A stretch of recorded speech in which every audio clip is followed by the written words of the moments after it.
He married my sister, now we're living together. Roommates in law. I think that was our best one in a long time. That was nice.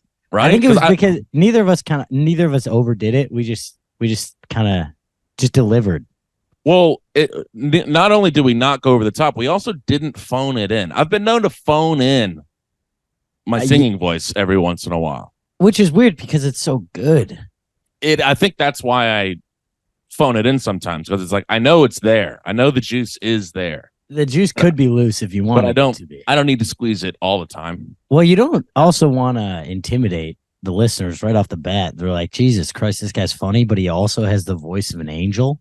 Well, that is true, because like comedy is a big thing about like, oh, I can kind of relate to this guy. Yeah. The common man situation. Yes. If I'm like next level hilarious and have an unbelievable singing voice, people are like, I've never met a guy like this. How could I possibly relate?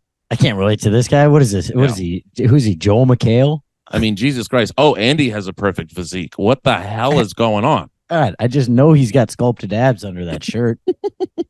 Over that shirt? I draw it on my shirt. Under, but over would make more sense. It's like the fattest guy. Drawn on is really funny.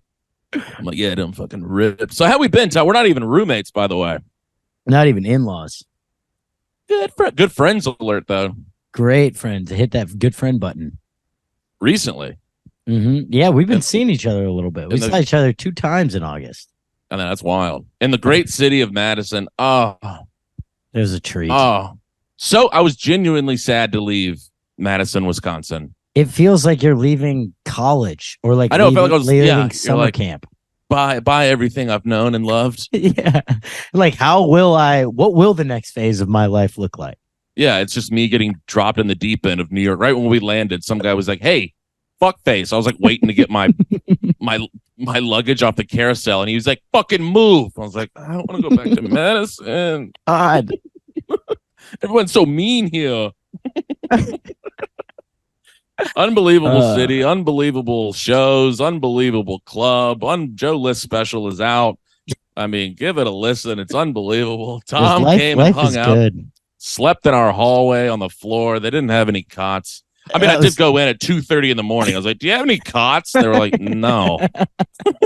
Yeah, we probably could have hit that question at about 5 p. Probably, yeah. Instead, the way they gave me the no, it was like, we're not giving it to you. It's like, yeah, of course we do, but you don't just get an extra bed at 3 a.m. Hey. You got a cot back there? No, we don't. Tom's here. Oh, okay. Wait, what? Even if my friend was doing a guest spot tonight? He did 6 twice. He can't get a cot?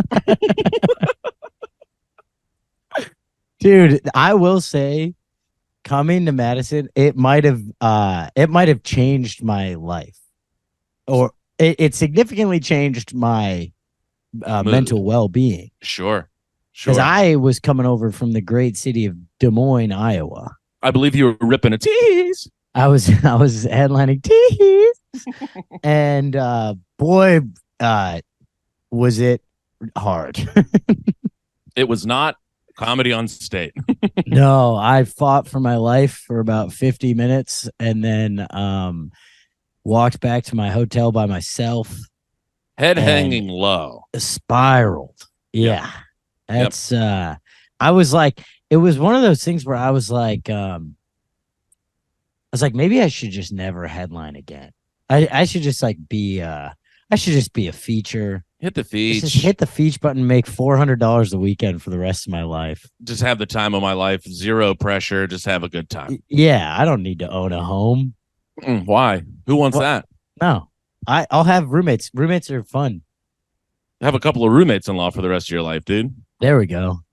You know what is nice about not owning a home is when something breaks, I go, hello, landlord, fix that. Thank you. Oh, yeah. You'd have to be calling yourself there.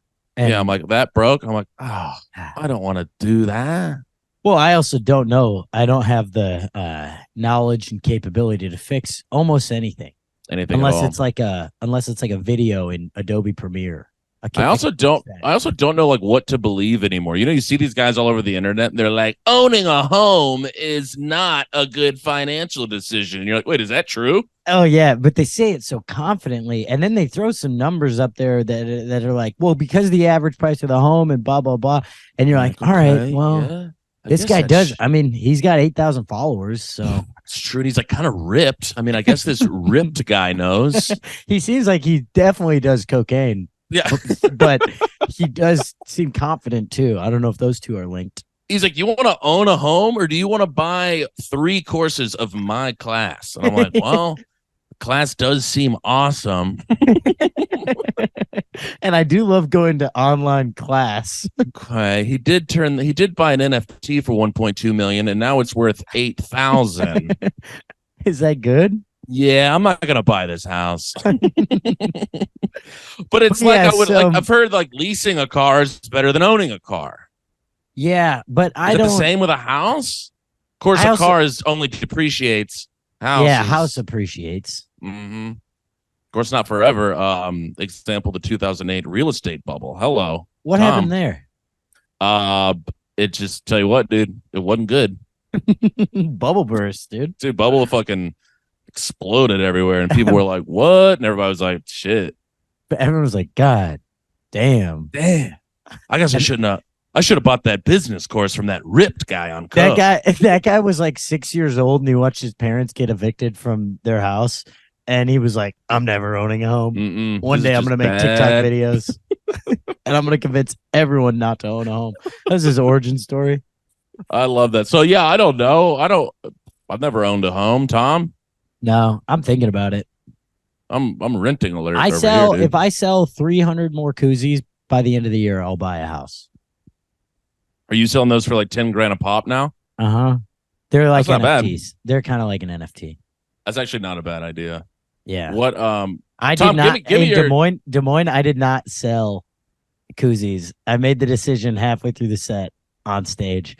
Boy, that's how present you were on stage.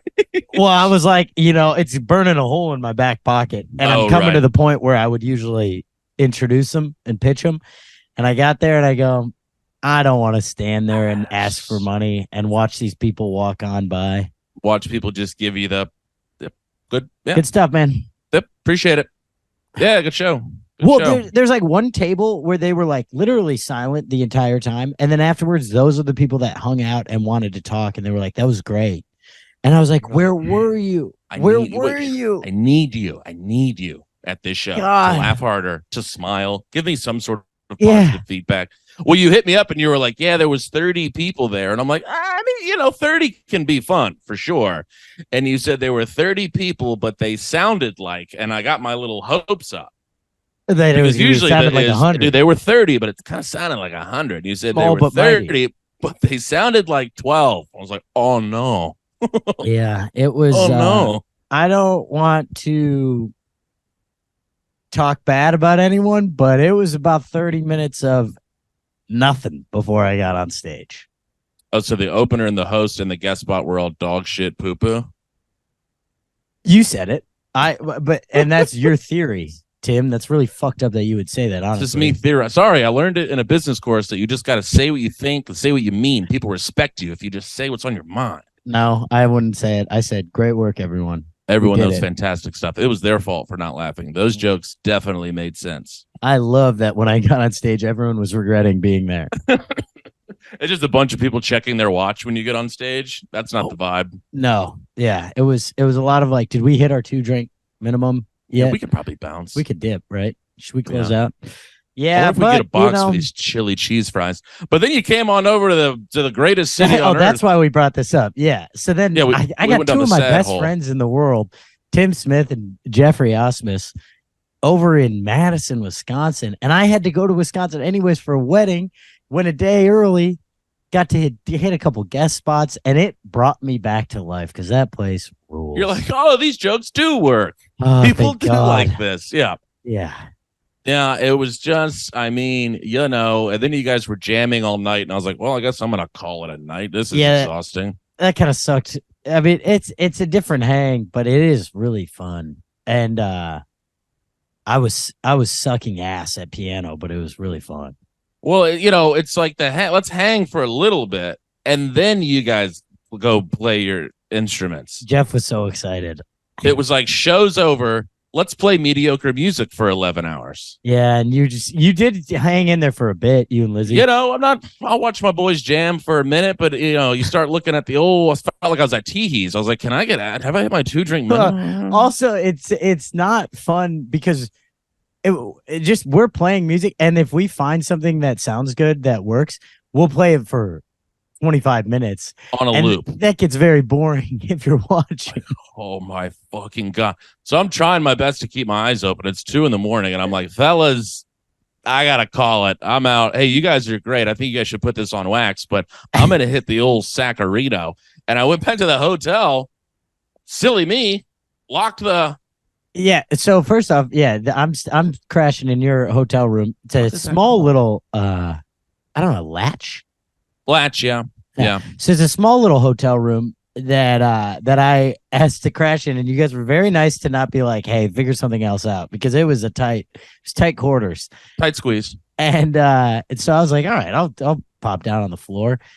Then I get back at about 4 or something. It's closer to 6. It's closer to 5. No, it was before 5. No, it wasn't. Yeah, it was. Because I remember looking at my phone and going, what is he fucking kidding me right now? No, it was right before 5. And we had just been jamming, and then I get back, and first off, dude, I didn't even tell you this. So you give me the room key. You left me the room key, but I realized the first time I went up to the room, it was with you. I don't know what room it is. Oh, oof. Because I just followed you there the first time. I wasn't really paying attention. But I knew it was on the 8th floor. So I go up, and I'm just walking down the hallway, hitting every door, because I thought I knew which one it was. And so people probably heard, the beep, the failed key noise. You're like, it's one of these 4. I'm just going to try these doors, and hopefully somebody opens it. So then I find one, it hits the green, beep, unlocks. I open the door, and it's right into the latch. You latched it. I latched it. I don't know why I latched it. Crazy move. I just got back, and you just locked the door. I don't know. I was in lock the door mode. I mean, a wild move. I was a little bit like, God damn, they locked me out. Like, was that intentional? Yeah. That's what you get for jamming all night, dude. So now I'm like, I don't know. I'm trying to stick my fingers through there and see if I can unlatch it. It's not working. I try it with the key. It's not working. I'm like, this is bad. I might have to just sleep in the hallway here. There was a few comfy chairs right there in the little lounge area. Exactly where I was going to go. I was going to go see if I could take the cushions off those chairs, lay them on the ground. And then I heard you moving around, and I was like, thank God. Well, it was like, and I was like, yeah, it was loud. I was like, oh shit, I latched him. Then I came over, and you were on your phone calling me. You didn't look thrilled. I don't know if I looked thrilled at all. I was looking a little panicky. I didn't look you in the eyes. I don't know if your eyes were open. I don't know if I had pants on. Was the dinky swinging, or what was happening? No, you had boxers on. Okay, huge. No dinkster. Because I kind of don't. I just remember being like, Tom, and woke up and went, and then I woke up at noon. I don't really remember much after that. And then I just plopped down right on the floor, just in my sweatshirt, got a pillow. You tossed me a pillow. That was fine. I slept fine. I mean, yeah, I kind of love sleeping on the floor. I need a nice hard mattress. I'm not a comfy mattress guy. No, it's not bad. My back kind of felt good. Yeah, I think it's good for the lumbar, I believe. Probably. Tom, I had a funny moment the next morning, though. You and Lizzie went out to get breakfast, and I said, I'm going to put in another hour of snooze time here. Sure. Then I'm getting up, and I'm getting my stuff together. I'm kind of sleepy still, and I get a knock at the door. And I thought it was you because I thought you forgot your keys, and it's housekeeping. And I was like, oh, I know this movie. And I thought, I literally thought it was you doing the David Spade from Tommy Boy. Housekeeping, you want towel? You want me to fluff your pillow? Housekeeping, you want me to jerk you off? And I'm like, no. Do you know housekeeping? Tommy wants sleepy. I yelled that back. And then he knocks again, and I was like, what? And then I'm like, oh, Tim actually did forget his key. And I walk up there, and I've just glanced through the peephole. No, it's just actually housekeeping. And I yelled, Tommy wants sleepy. Well, hey, do you want pillows or not, dude? I'm not here to riff. Getting paid $8 an hour to give you pillows. Do you want one? We're like, can you come back later, please? I always feel so awkward in those moments because they knock on the door and I don't want to open it. I just want to kind of like go up to the door and go, no. Oh, yeah. And then they're like, that's what I do. They always say something else, and then I just keep screaming no until the noise stops outside. I always say, can you come back in 3 hours? And they're like, just an arbitrary number. Yeah, I'll totally be back. You're like, because I'm not checking out until about 4 p. Can you come back at 2? Tom, these hotels, they gotta smoke you out of there. Yeah, I don't like leaving a hotel. A hotel bed, so comfy, so much space. They are comfy. I sleep like an absolute angel in a hotel bed. Boy, we stopped into Chicago before we went to Madison just for a little Chicago night. Went to Tango Sir. Went to the old neighborhood. Tom. Oh. Yeah, we covered this. Did we? We talked that night. Not on the pod. Yeah, we did. We did the podcast after that night out. You got back at midnight, and we did it then. Oh my God. I was like, I was really I thought I was about to have an aneurysm right there. I was like, there's no way. We just got back from the trip. How do we do okay. Woo! Tom, you had me sweating bullets there for a minute. Yeah, you had me worried. I'm like, Tim forgot about this already. Oh, there it is. Yeah. There's the Alzheimer's kicking in. I kind of think I'm going to get Alzheimer's like early. Yeah. Probably. I'm feeling like a 55. Wow. You know? Then you can just start stealing jokes and it's not your fault. Well, I'm going to have enough trouble remembering my own jokes. Right. So then if you're stealing, if you're doing like some classic, Joe List, people would be like, well, he thinks that's his. Just go ahead. He's having, hit him early, but just let him have it. He's doing all right. I'm going to be like, I got 8 sisters. Let's see. You guys want a sex joke or a politics joke? You're like, boy, he's just doing a bunch of premises. Doing just a combination of all his friends' premises.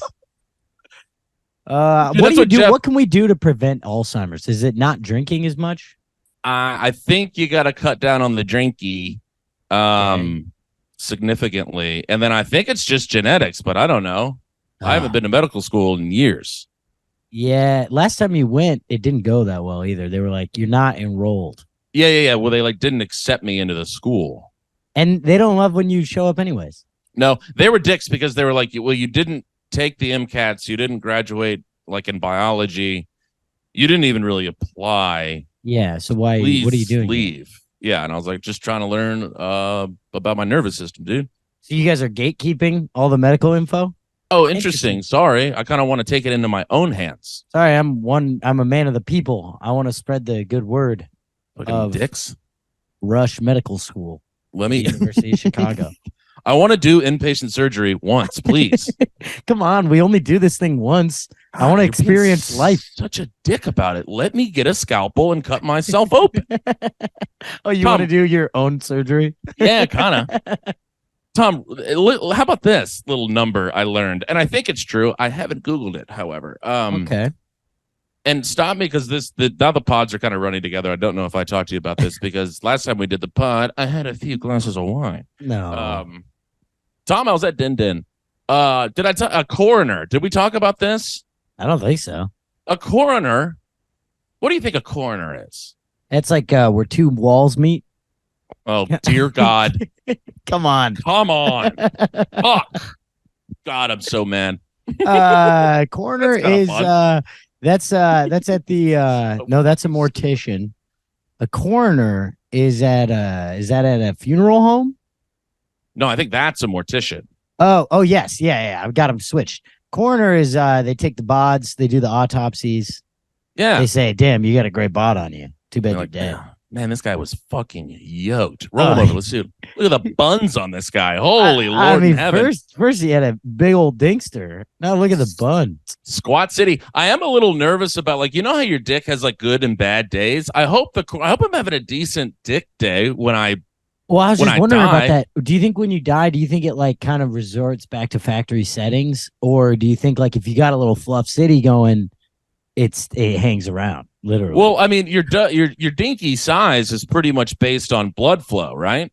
Right. So does that blood? But there is like a pretty baseline default size where if it's like you don't have higher than normal blood flow to the dinkster, it's gonna be for me at a really small little perched up size, and just kind of sitting nicely on the balls. Yeah, it's hanging out. It's not hanging out. It's sitting out, poking straight forward. Yeah. I wonder if when you die, does the blood come out of there or does it stay? Well, that's what I'm wondering. Is it like, does the dick look horrible? I would hope I had a decent dinky day when the coroner comes knocking, right? Comes calling. Yeah. Yeah. I mean, you hope so. Because you don't want, like, especially if somebody has to like come identify the body and they're like, oh, man, I didn't know he was working with. I mean, that thing sucks. I don't even know if he would want us to identify him. Yeah, just throw me in the river. If I'm having a bad dinky day, don't even. You're like, no way, that's my friend Tim. Just absolutely cut it off not. and say that's how I died. Someone cut his dick off. It was. I love that. I think you're the one that's coming to identify the body. Yeah, I come in. I'm like, nah, that can't be my friend Tim. He said his dinkster was way bigger. Nah, he said he was having. I talked to him right before he died. He said he was having a pretty solid dinkster day. Yeah, that's not him. And that thing, that's poo right there. That is stinky dinky. I love that the coroner's like, instead of next of kin, they're like, who does he have a podcast with? Can we call his podcast partner in here? Honestly, I was like trying to write something about this yesterday because I got a note from like I guess I have like an old retirement account from my company and I didn't like roll over everything. Mm-hmm. And there's like $411 in a retirement account somewhere. Let's go. And it was like, update your beneficiaries before it's too late or something. And I was like, first off, what do you know that I don't know? Am I about to get got? I love just the email out of nowhere. And they're like, you're gonna want to update this. And then secondly, I'm like, wait, you're not going to be able to figure out what to do with 400 bones? It's like, just chalk it up as a loss. And this is a good idea. Maybe we make the podcast the beneficiary.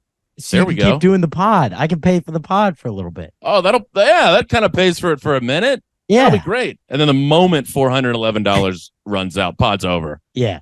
Not even a goodbye episode. Nope. Actually, do one goodbye episode with my body. How? Just you kind of perched up in your chair? Yeah. Trying to talk to you about if your dinky's having a good day or not? Weekend at Bernie's. But wait, so why do we even get off on this? Oh, coroners. So they don't even have to be doctors or like medical professionals. It's an elected official. Is that weird as hell? Wait, they have to have some sort of training. I don't think so. No, that's not true. They have to do autopsies, don't they? Tom. Business Tom. Business get on there. Tom is looking it up right now. Wait. I believe it is an elected position. So you're just like, it is a guy, government or judicial official. What, maybe do they have maybe do they not actually in there? do the duties and functions responsibilities of the coroner may include overseeing the investigation and certifications of death related to mass disasters. What? So this is not who does the autopsy. What's that called again? Oh, that's the coroner. Who does autopsies? Because the mortician is the guy that like puts lipstick on your grandma. Oh no, that medical examiner coroner, but they're forensic pathologists. So the medical examiner, that's a doctor. Okay, coroner, so maybe they just coroner? Like oversee it or some shit. So he's just standing there and he's like, cut there. Or he's like, yeah, this guy's definitely dead. He just kind of nudges him a few times. Yeah, he's dead. Slaps his face. Bad dinky day, too. That sucks. Hate to die on a bad dinkster day. Wait, but isn't this bizarre? Running for coroner? It seems like they should be medical. Some sort of medical background. It's like, what is that Venn diagram? This is one of the lines. In many jurisdictions in the United States, little or no training is required. Yeah, what the fuck? So even though a coroner may overrule a forensic pathologist in naming a cause of death, so somebody could just be like a medical doctor could be like, "Hey, this guy was hit by a car," and they're like, "No, he killed himself. Bad dinkster." Nah, he got the Moderna vaccine. He got durned. He got durned, dude. My boy getting durnied. No, so okay, so a doctor, that's insane, right? Yeah, that does seem insane. I mean, in Nebraska, the county district attorney is the coroner. What is this? So your two passions are like grassroots fundraising and necrophilia. What are you doing if you don't? Why do you want to be a coroner? I don't know. That seems like a weird responsibility that like a long time ago was given to someone because no one wanted to look at the dead bodies.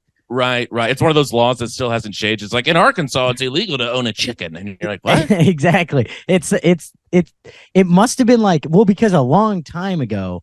It's not like they were investigating the cause of death as thoroughly because they didn't have the science or the medical knowledge to back it up. Yeah. So I mean, doctors were just kind of winging it back in the day. Yeah, I mean, they were like, yeah, I don't know. Yeah, I gave him a bunch of cocaine and he still died. So you got a headache? How about some coke? Yeah, and then the coroner could just be the county official who's like, yeah, dead for sure. Yeah, he's so dead. I've seen a couple of dead ones, and he's for sure dead. I've Chalk it up, fellas. I've only been wrong twice, and those were bad days. We did bury a few live ones, and when they finally crawled out, they were pissed. Have you ever heard those stories? I don't know if they're true. Getting buried alive? Yeah, I think it has happened. It has to have happened, and I don't want to think about it too much because it stresses me out. It makes me black out. It makes me tunnel vision. I really don't like it. It's like that scene in Kill Bill. Have you seen Kill Bill? I don't think I've ever seen Kill Bill. It's really, really good. But she gets buried alive, and she has to like karate chop her way out of this box, and it is the most anxiety. Is it underground? Better believe it's underground. Oh, you wouldn't get out. Well, she has training time. That's the one thing I forgot. Yeah. She has the ability to have very powerful punches from a very small distance. So she was able to punch her way out. Karate the whole time out. And then she gets her little mitts out there, and it's like that one of those horror scenes where it's like hand from the grave. But my Lord in heaven, that I don't like thinking about that. I saw a news story where it happened at a funeral or at like a wake. Where there was like just like a banging on the coffin. I mean, can you imagine being up there saying your last respects, and then it's like doof, doof, doof. You're kind of turning in a heater. You're like, I'm glad this is like, it's like kind of funny, but also touching. I'm not gonna be able to do People are really this again. responding to it, and then somebody starts banging from the coffin. Yeah, hey, shut the fuck up. Whoa. People are like kind of into this right now. Heckler gets buried by eulogy or whatever it's called. Oh, I mean, that coroner was fired. Yeah, well, he's just I mean, in Texas, it's the justice of the peace is in charge of it. It's like a court. It's like a court guy. The justice of the peace. That's where, like, also that's such a dramatic name. Go and get married. What's the justice of the peace? That's so. Some of our shit is so old. Why that's so medieval times. But ladies and gentlemen, it's the justice of the peace. Justice of the peace. And you're like, what do you do? And you're like, I stamp documents. Yeah, we all do that. It's just that office job. You know, we're just stamping documents. Just stamping docs. Well, that's a real inside joke that no one will get except Tom and I. But sometimes we can have some fun, you guys. There's absolutely nothing wrong with having fun. We're allowed to do it from time to time, and I will not judge anybody for having fun on my watch, Tom. Oh, no chance. Oh, won't do it. Tom, flying back, you're going to love this. Okay. I don't know if you're going to love it. I'm excited to give it a shot. Now, right after I said you're going to love it, I was like, he's going to be pretty indifferent to this. I fucking hate it. So, lady next to me on the flight home tosses on Michael Clayton. Okay. And my stupid ass, I don't even know what I wanted out of this, but I did want to I wanted to be like, hey, it's good because it's one of your favorite movies. Hey, good movie choice. Yeah. And somehow I felt the urge to be like, hey, I know I've seen this movie like a bunch of times. I've seen this hugely successful movie. Hey, you know this critically acclaimed film you just threw on? I've also seen it. Yeah. The one where George Clooney got nominated for an Oscar? I've seen it too. I recommended it to my friend Tom. He watched part of it. What is that instinct in a human being? What is that? I think it's a desire to relate to people. Is that what it is? Yeah, it's like the same reason why, like, well, you see a comment. It's the same reason you see someone with an LSU shirt on. You want to say "Go Tigers." There's a million people in the world that are fans of LSU, and there's a million people in the world that love Michael Clayton. It's you just want to relate to people. I mean, I kind of wanted to be like, that's kind of the best flight movie, honestly. Like you might have just nailed it. Congratulations. Or like there was a thing inside of me that wanted to be like, have you seen it? And if she said no, I wanted to be like, you're gonna love it. You throw your arm around her, you're like, well, buckle up, sister. Oh, wait till you get to this part. This part's fucking crazy. I'm just quoting the movie at her the whole time. Were you flying Delta back? Yeah, we felt the Delta. It's been on Delta for a while. Michael Clayton. They got to switch up the movies, but I've watched it twice on Delta flights. It's just a great movie flick, and I felt like because that's a great movie flick, a flight flick, flight flick. I told you, dude. Alzheimer's. It's knocking on the door. It's fucking coming barreling down the hallway. I mean, God, it's essentially pushing into my hotel room, but I had the latch. You did have the latch, but it's still getting in a little bit. The fingers are sneaking through, Tom. It's like they're karate chopping out of a fucking coffin. I'm not giving it a cot, but I will give it a pillow. It's coming. It's coming for me. But that felt like I feel like that's a real old man thing to do, to be like, hey, nice. Oh, it's a similar energy as like one time this old guy like asked me to take my headphones out so that he could point out this mountain that we were flying over. Yeah, what? And I was like, I didn't hate it, but it was kind of like I felt like he felt like after he pointed it out, he was like, I didn't need to do that. What is that urge? Yeah. What was that instinct? It was. I mean, I felt like such a goofball, and I really sat and thought about it for a while. I'm like, that was the weirdest urge I've had in quite a while. I don't know. You about 7 years ago had an urge to quit most of your normal life and pursue stand-up comedy. That was a weirder urge. Yeah, but at least that one's paying dividends. Yeah, that one at least was logical. I mean, like, obviously my life is great. It's like, yeah, some decisions you just do for the money. And that this was purely financial. I was like, okay, so what do I do? Okay, so I'm a generational talent. What do I do with that? I'm going to go make a few $1 million a year blowing people's minds. Yes. Right? And hope to have a couple good dinky days along the way. Man, my dinky's schizo these days. I don't know if that's another thing of getting old. Dude, I had I want to hear more on that. Schizo, I don't know. More on really Tim's dinky after that. At 5, we've got more on Tim's dinky and how it's behaving in a schizo type of way. Back to you, Bob. I played basketball yesterday, and I have this one set of boxer briefs that I got that just really perch up the whole package. Oh, so it's poking through the shorts? Well, I'm like, I keep looking down as I'm like playing basketball, and I just think I had kind of like tighter shorts on. Right. And I mean, dinkster's just straight out. But like kind of the best offense. No, it didn't look like big though. It was all like bunched up, just poking straight out. It's like where people can't really make sense of what's going on in there. Yeah. It's like, are those his balls, or how many balls does he have? They're really weird boxers. And I didn't notice till yesterday. And then afterwards I'm looking at it, I'm like, God, it's really just, it's like there's so much lift to them. They have like almost like a packet or a pocket, not a packet. Where it's like they're lifting and kind of pushing out. And you're like, what is this design? Nobody wants like this. It. No, it's supposed to push straight down so it's smooth like Ken. Exactly. That's what you're looking for. I want everyone to think I don't have a dinkster. Exactly. You know, like after the game, they're probably like, damn, that guy with 3 balls was pretty good. The 2 underneath seemed bigger, honestly, than the one up top. All right, who's got the guy with 3 balls? I'll get him. You get the guy in the gray shirt.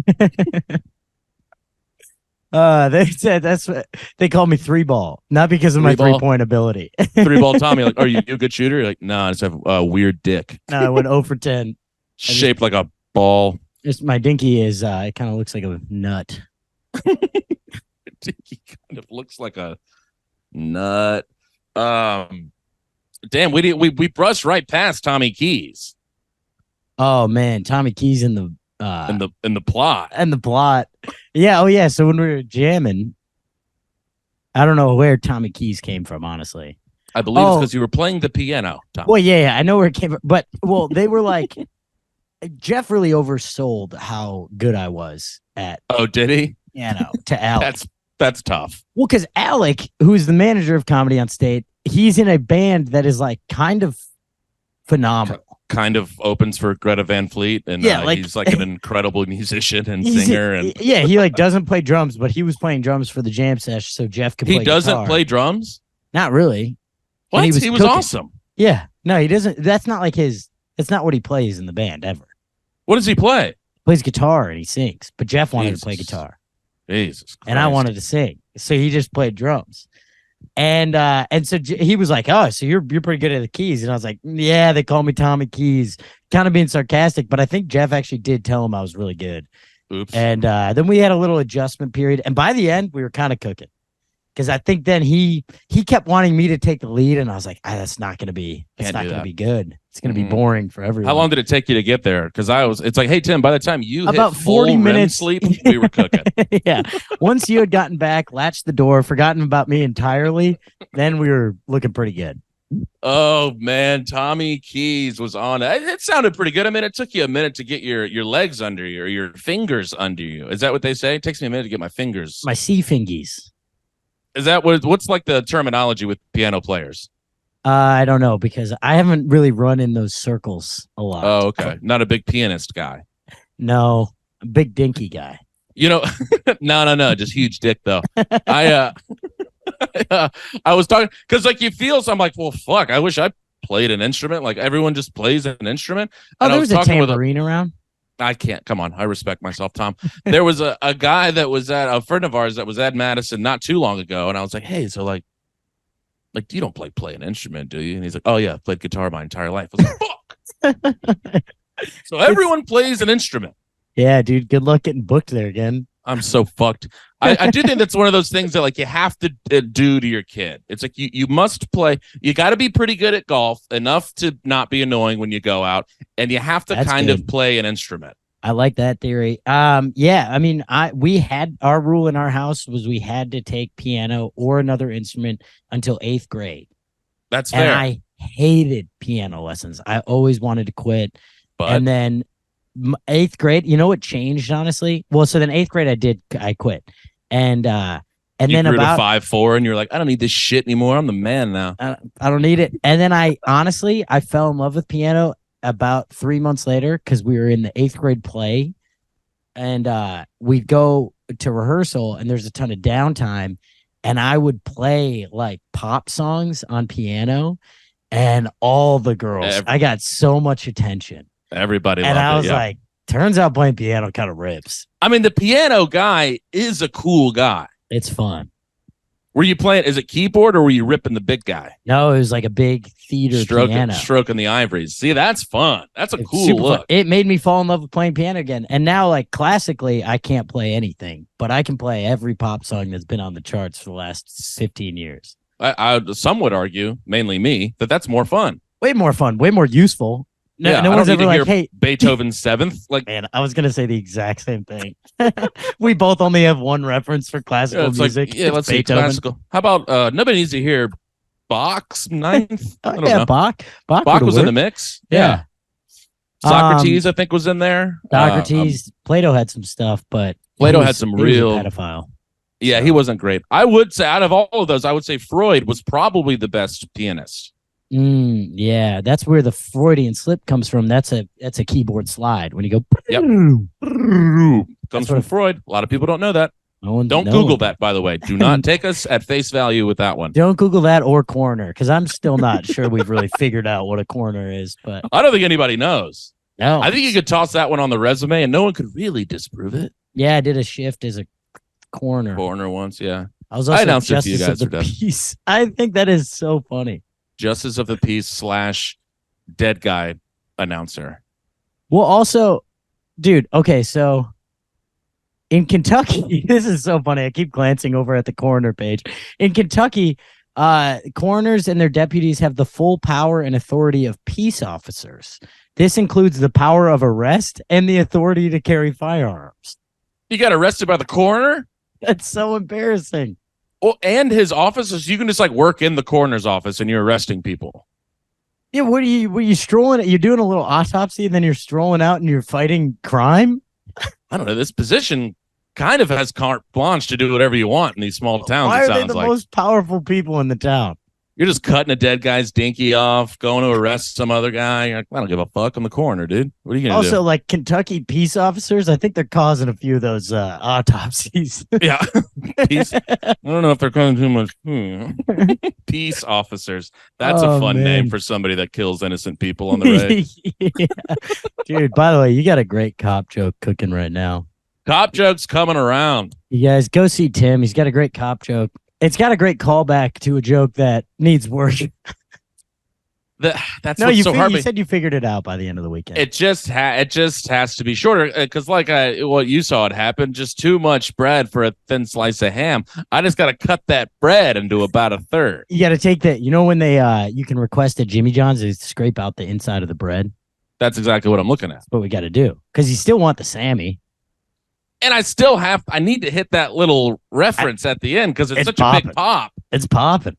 God, it was popping. I figured out 2 new ones. That's the beauty of, you just love it when the new comes around. Tom. It changes your life. Is there anything better than going, I still got it? Good dinky day. Haven't had one of those in a decade. No. That's what I'm saying. These dinks, I wake up sometimes and I'm like, who are you? Where'd you go?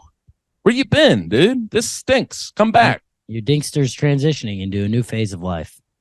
I think he's just tired. He's just like, we've been at this for so long. Like, can I fall off or something? I don't know. It's like, can I turn into like a moth or something? Is this the only stage of my evolution? Do I ever get to go into a cocoon? I do feel like it's like hibernating to try to be something new. And I'm like, in 2 days, this thing's going to be awesome. Yeah. And then I wake up and I'm like, again with this shit.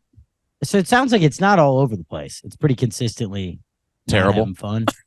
No, yeah. It really is. It has a mind of its own. And then the days where it's good, I'm like, what's so stupid about men is when it is good, I do have a pep in my step. I'm like, everything's gonna be just fine today. As at the end of the day, I got my dinkster. Hey, everything can go wrong, but at the end of the day, me and my boy are on the same page right now. Yeah, and you completely forgot that yesterday he was stabbing you in the back. I have a short memory. I'm like a goldfish, Tom. When it's a good dinky day, I forget all the bad dinky days. That's a good way to live. That's like it's the second some new hits, you forget about everything. Forget about all the times that the new didn't hit. I mean, it took one night in Madison. I forgot about Des Moines. I was in a dark place after Des Moines. And then you had the 4-hour drive. Yeah. Just to sit in it, think about it. I was like listening to comedy podcasts too, and I was like, these guys don't know what they're talking about. I'm just like miserable. You're listening to like 2 of the greatest comedians. Literally my heroes. Like, it's not even that good. 7 HBO specials. I don't know, kind of mid. Never done teehees.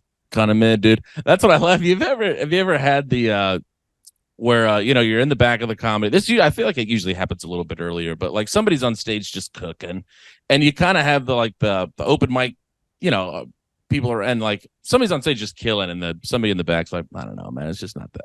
It's not for me. Yeah. And it's like, oh, the person on stage killing right now. You know how it's for everyone else in the room. It's just not for you. Sick, man. Right. Also, you're spot on. You're the open mic comedian in the back. It is not for you. Mm-hmm. If he was doing it for you, he'd be bombing. Or she. Jesus. Check my bias. Jesus Christ. Or they. Tom. All right, we're going to edit this part out. Or they. Tom, you rarely see a miss like that from the young man. But wowzers, that was a big one. That was hard. That was some real unconscious bias. I went through corporate training for that like 4 years ago. I should be better than that.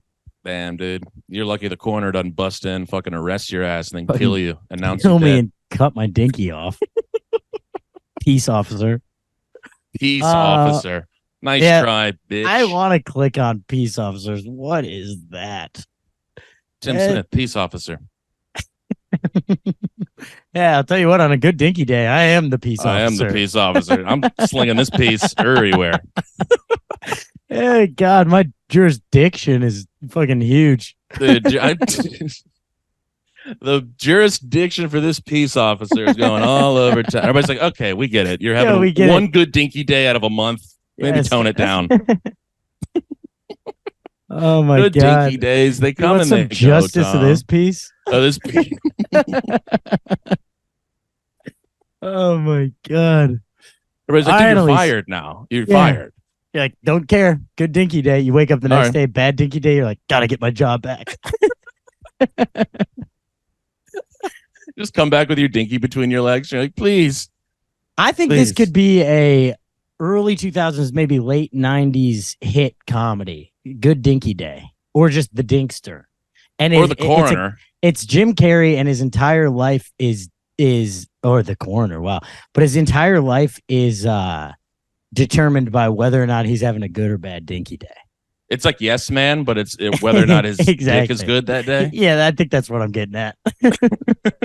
I think that's where my brain went. My dick went. I do find myself to be more open and accepting on good dinky days. This is why guys that never have incels, I believe they call them, they turn violent.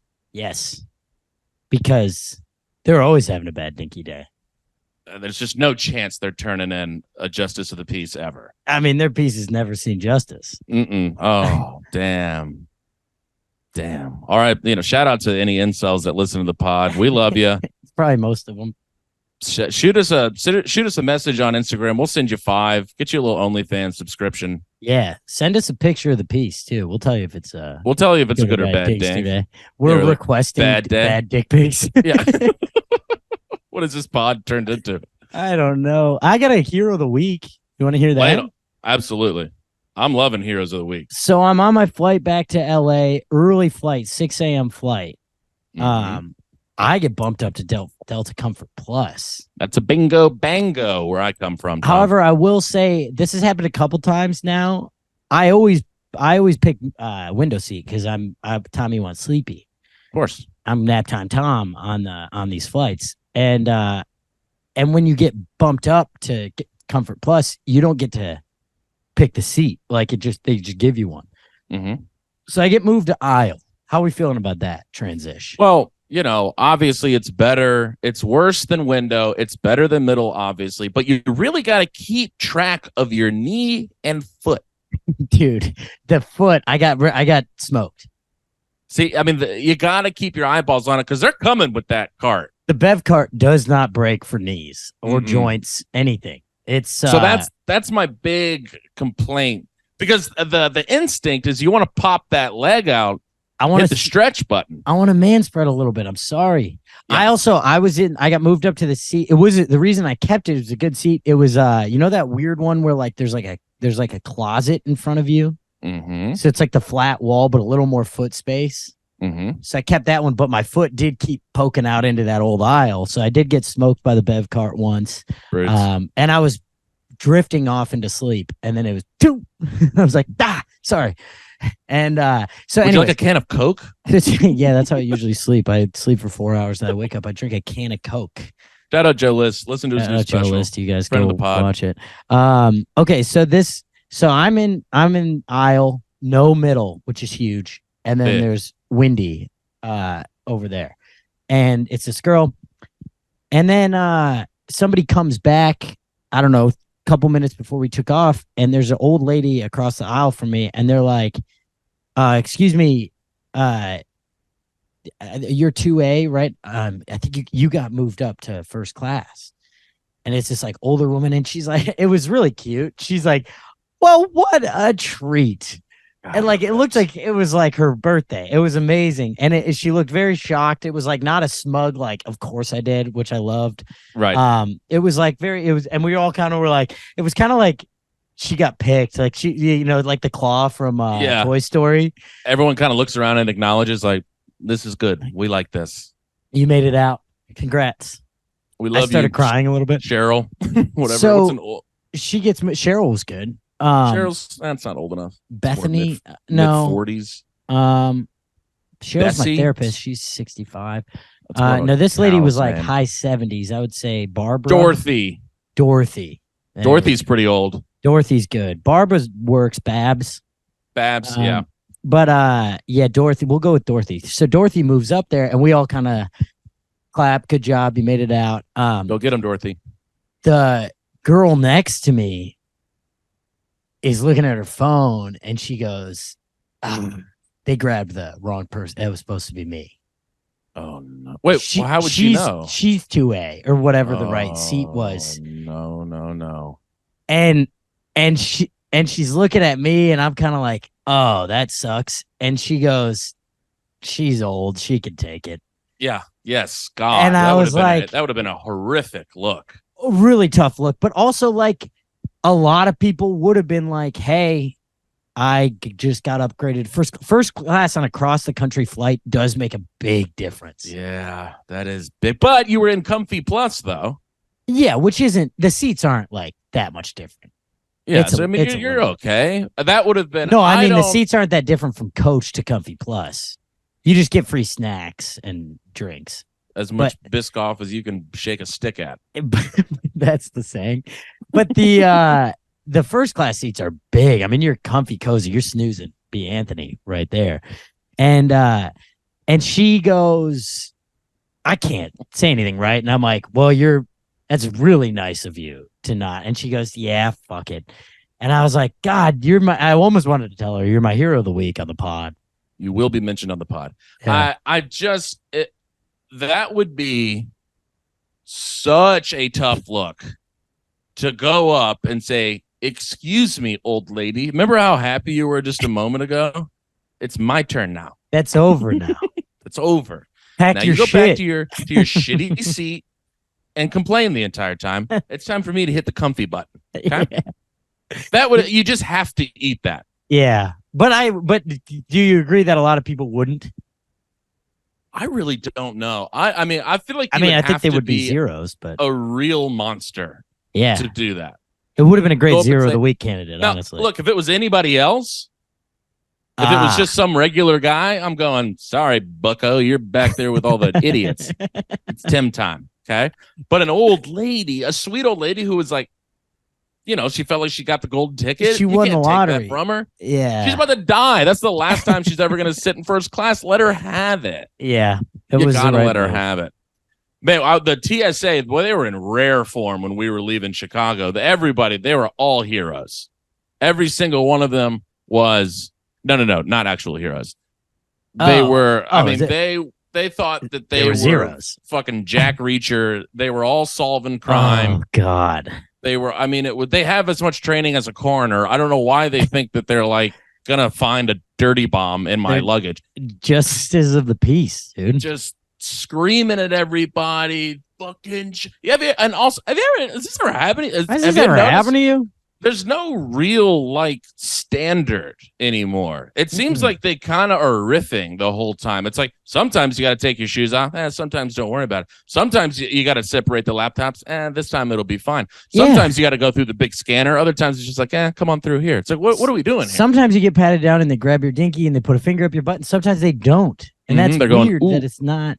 Uh-oh. We got a bad dinky day here. And sometimes they there is like a guy and he's like, yeah, move it. You're up next. No, everything's got to go in the bin. Come on, move it along. And then sometimes there's just no one there. No one there. Who's supposed to be there? That's what I don't know what they're even looking for. This lady was just screaming at everybody. Move down the line. She was so mad at her. I was like, calm down. It wasn't busy. It wasn't like a clusterfuck. Everybody was kind of just doing their thing. Yeah, we've all flown before, lady. We got it. It had to have been her first day. And she's like, I'm going to show these fucking people. She just got reassigned from something better and she's just pissed. She's pissed. Yeah, she accidentally shot a guy on duty and now she's on desk work or something. Yeah, she shot a guy on the jetway. Shot a guy on the jetway again. Oh, that's that sucks. I hate these TSAs. They are yet to redeem themselves every time I go to the airport. No butt, all gut every time. All gut. I've never seen less butt. It's take a little from the gut. Put it in the booty. Put it in the butt, Tom. I wish I could take a little from the gut and put it in my dinky. That'd be fun. That'd be a nice elective surgery. I think the coroners do that surgery. That's another little thing that they do. Plastic surgeon as well. For sure gonna fall off. Turn green, fall right off. Coroner's like, oopsie daisy. Whoops. Yeah, this was kind of an experimental surgery. I only went to medical school that one day and then I got kicked out because I didn't actually tape the MCATs. Or you're like, oh no shit, I did that too once. Holy shit! Oh, so this is like the elective surgery that you just wanted to do one time. He's like, yeah, sorry, your dick's for sure gonna fall off though. That's fine. So there's been enough bad days. Yes, I feel like it gave up on me years ago. So time for me to return the favor. I got a couple cues to throw by you. Well, I'm gonna toss a couple of A's right back at you. Beautiful. I got two etiquette questions. Mm-hmm. First cue. On a plane, is an everything bagel a rude snack to bring? Is an everything mess wise? No, smell wise. Well, you can't bring anything that's smelly. Well, so I'm leaving and it's 4 a.m. or 5 a.m. So we got everything bagels in my parents' freezer always. Mm-hmm. They always keep bagels. They keep that thing on them. And I go, I'm going to make a bagel and I'll eat it at the airport. But then I was running late enough where I was like, I'll just eat it on the plane. And it's all wrapped up in foil. And I don't really think about bagels being a smelly food. Mm-hmm. And then you notice in a zero atmosphere environment or whatever, where it's really isolated smells. Sure. I opened that everything bagel up and it was an overwhelming smell. And you're like, oh, why did I spread tuna salad all over this thing? No. The onion really took over. Yeah, I mean, I just think it's a risk. Anytime you're going to Smell Town on the flight, you got to keep everybody else in mind. You got to go plain baked, Tom. Yeah, I felt bad, but I did eat it. But I mean, I guess you didn't plan on eating on the flight. This was supposed to be eaten in the airport. Why didn't you eat it on the way to the airport, Tom? Because it was a little too early. I wasn't hungry yet. I'd just woken up. I was having a cup of coffee, chatting with my father. Chatting with your father. Yeah. So I'm not loving the smelly item. I've been a perpetrator of the smelly item. It was a huge order of hot wings that I ate on a flight one time. And Buffalo buff, and I did feel bad about it the entire time, and people were looking at me while I was absolutely dunking it in blue cheese. But I mean, I did continue. That's more comical than it is rude. Because it was like we were at the Chili's to go, classic. Perfect. And we order, and then it's just taking forever. And we're like, hey, like our flight, they're like, it'll be 5 more minutes, 2 more minutes, blah, blah, blah. So by the time we get it, it's like, hey, we got to box this and hit the flight. So I'm like, well, I'm not going to sacrifice these wingies. Yeah, like my intentions were Timmy good. Timmy want wingy, dude. So, I mean, I did sit there and just fully go to town on wings. Oh, God. Mid-flight, people weren't thrilled. But, sorry. Timmy had to eat a wing. I think that's a less pervasive smell. I don't know, actually. Buffalo kind of has that sting to it. It does. And, like, people are pretty hit or miss on buff. It's not like... Yeah. It's not like you open up like a chicken club and everybody's like, ooh, that smells pretty good. It smells kind of good, yeah. Some people don't like buff. I might eat a full rotisserie chicken on a plane one time, just for fun. I don't think I think the visual would be the worst part of that. Visual would be tough. You just absolutely sucking down a chicken butt. I'm going to eat a full, like, Renaissance fair turkey leg. Yeah. Both those would be pretty good smells, though. Pretty good smells. Tough look, though. Nobody loves the look. Really, really tough look. Would be fun, though. Yeah, okay, so we're out on everything bagel. I think I decided that it was rude as well. I did eat the whole thing, but I was hungry. And once the damage is done, you're like, I got to finish this bagel. I really did not think it through, and the smell overwhelmed me quick. Okay, second etiquette cue. You're in a bathroom, and you're pulling up to the urinal. Mm-hmm. Dinky's out. You're having a pee, if you will. Sure, yeah. There's people at the urinals next to you. What's the protocol on farting out loud at the urinal? I think anything goes. I think you can let it rip, right? Yeah, you can absolutely fart at a urinal because that's where you're supposed to fart. In the bathroom. You're in the bathroom. I let out kind of a comically long fart, like not overly loud, but like... Oh, do you mean when we were in the bathroom at Comedy on State? You came in and just absolutely ripped ass? Yeah, that was funny. And then you're like, hey, Tim, how you doing in there? I was in there taking a shoot, and then Tom comes in absolutely ripping. It's actually very similar, but this was in the airport. And the guy next to me, I felt him look over at me.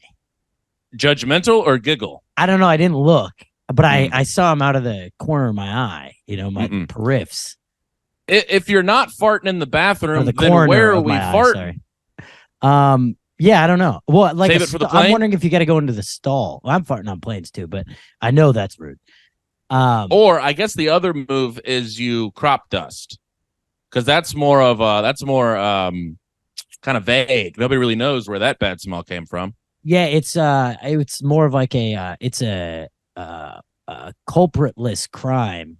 Right. Whereas I think bathroom is victimless, because it's not like the bathroom smells awesome to start with. Yeah, I mean, it's like, people are shitting in here. Yeah. There's 11 guys 4 feet that way shitting. We're all doing the most animalistic thing that we do. I can't fart? You want me to? That's what you want me to do? I can't let a little toot out? I had an everything bagel on the plane. What do you expect? I mean, I think you're 100% allowed to. I would go as far to say supposed to. Okay, good. If you got to fart, save it for the urinals, because you're not going to wait and go into the stall and fart. That's insane. Right. That looks psychotic. That's just an insane move. No. Also, it's not like it smells better coming from the stalls. They're not walls. I think, and I also, anytime I do hear a fart in the bathroom, giggle every time. Nothing funnier than a fart. Giggle every single time. Yep. I kind of appreciate the farts. I get out of there quick because I don't want to get trapped in the smell, but I do. The sound is always a welcome sound in my ears. Actually. All right. Well, I'm giving myself hero of the week then for farting in the urinal. Absolutely. I think you did the right thing, and I will never judge you for it. How about this? I was judging this guy pretty hardcore. What do you think? Have you ever had just a really annoying bartender? Yeah. Bartender that thinks he's just the fucking man. Yeah, it doesn't happen a ton. I think because I don't go to a ton of bars and that I don't know. This was airport bar. Ooh, airport bartenders I don't love. I have not had a good experience with them. This guy thought, so we sit down, he's talking to these other people. And these people were just kind of shooting the shit with him just to be polite, but they're talking to each other. And he just kind of clearly keeps fucking interrupting him to kind of brag the whole time. He's like, yeah, I got 3 days off in a row. I only work 4 days a week here. So, and I got full benefits. I got dental. I got health. I make $80K a year before taxes bartending. I've been a bartender for 21 years. Oh. And they're like, oh, yeah, that's great. And he's like, yeah, I used to live in Chicago, moved out, though, moved into Wisconsin. So I drive here from Wisconsin, 4-bedroom house, 3-car garage. 4-bed. For the same price. For the same price I was paying in Chicago. And I'm like, wait, hold on. If you move into a shittier part of the country, you get more? Is that what you're telling me? You're telling me if you're 3 hours from a major city, it's cheaper to live there? Oh, hold on. I got to check my fucking math notes here, dude. But he's like, God. And these people are being polite. They're going, oh, okay, that's really nice. And then he somebody orders something. He pops the top of the beer and kind of throws it pretty cool. You know what I'm talking about? Oh, yeah. And kind of looks into the trash. Was he keeping the bottle opener in an armband on his? Yes. Oh, God. And it's just throws it, slides it over the guy. And he's like, yeah, so anyway. And then he just comes back up to these people and he's like, I just can't wait to go back to Tokyo. They're like, what? And he's like, yeah, you ever been to Tokyo? They're like, no. He's like, been 3 times. Love Tokyo. And he starts telling them about a bartender he knows in Tokyo. These people are like, brother, will you shut the fuck up? Well, ding, ding, ding, ding, ding. We've got our zero of the week. This is zero behavior on this guy. He did the same. And then he comes back and he goes, a lot of people, this was the best. This is him just starting a conversation with people that are talking to themselves. He comes up because, a lot of people think, what's Waikiki is the best spot in Hawaii. It's not. It's Maui. You got to hit Maui. Love Maui. I can't wait to get back to Maui. What is this guy doing? The weirdest energy. I don't know what's going on with this guy. Well, and he's got the first part, talking about moving out of Chicago, moving to Wisconsin, all that stuff, that's in a mirror. He's talking to himself. He's justifying why his life is not as much fun anymore.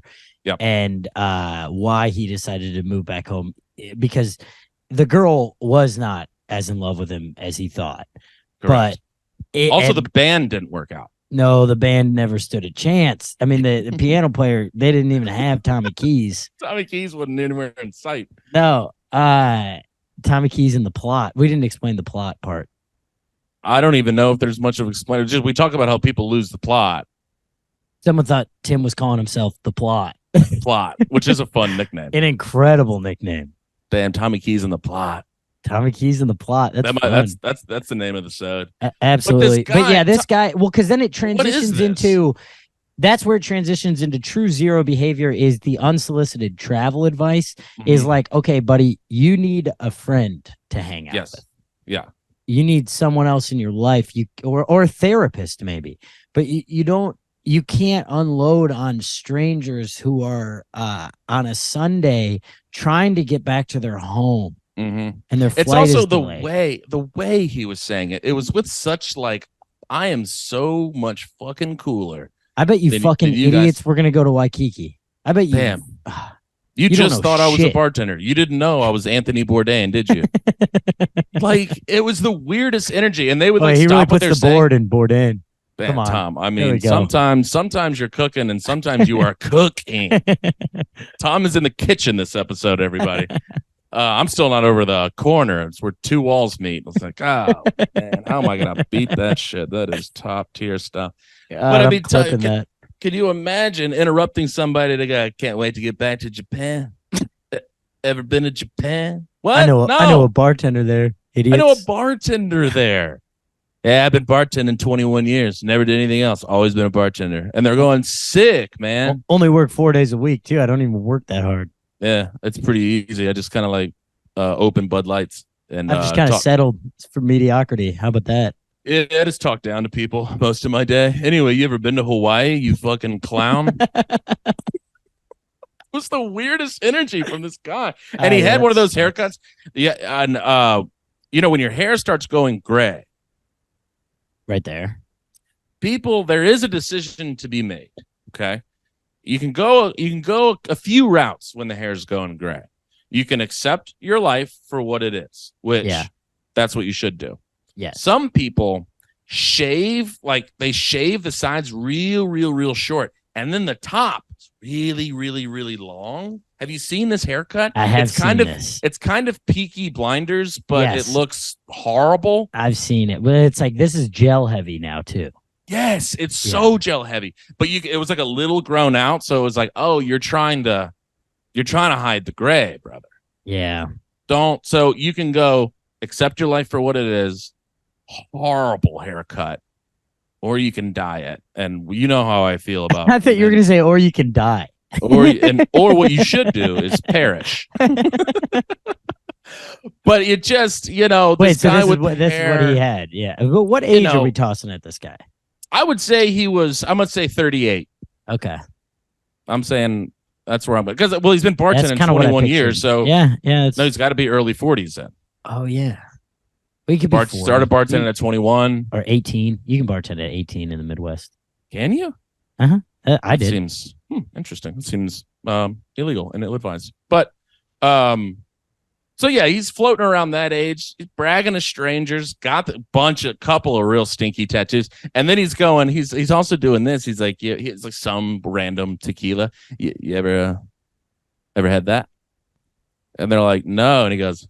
And he pulls out his phone and just shows them a picture of the bar he has at his house. He's like, got 3 bottles. This guy at the bar at my house sucks. He thought building that bar at his house was going to bring him happiness, but guess what, Gerald? You're sad still in Wisconsin. Anyways. Yeah, and if you're not at the comedy club on State in Madison, it's not a good place.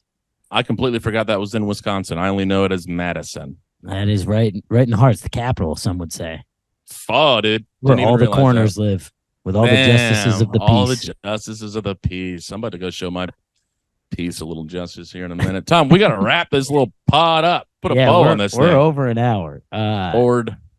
All right. Well, this comes out tomorrow. If you're in Los Angeles, Retro Blue Show tomorrow at my house. Secret lineup. It's probably the best lineup we've had so far. It's going to be a hot one. Yeah, coming up in Fort Collins and next weekend, and then Louisville at the end of the month, and I don't know, all over the place with Kelsey Cook the next couple months. Let's go. Do it. do all of those things. Yeah, I'm bouncing around a bunch of different places. We got Boston, we got Houston, we got going back to Chicago, going to Janesville, going to Phoenix. Let's go. I mean, why the hell not? Going to Columbus. Let's have a little fun for once in our lives, see Tom. the children out there. Come on. We're on the road. We're figuring out jokes. We're cutting the fat. We're justice in the peace. I don't know what we're doing. Showing our pieces some justice. All right, here's to a good dinky day. We love you. Everyone have a good dinky day. Bye. He married my sister. Now we're living together. We're roommates in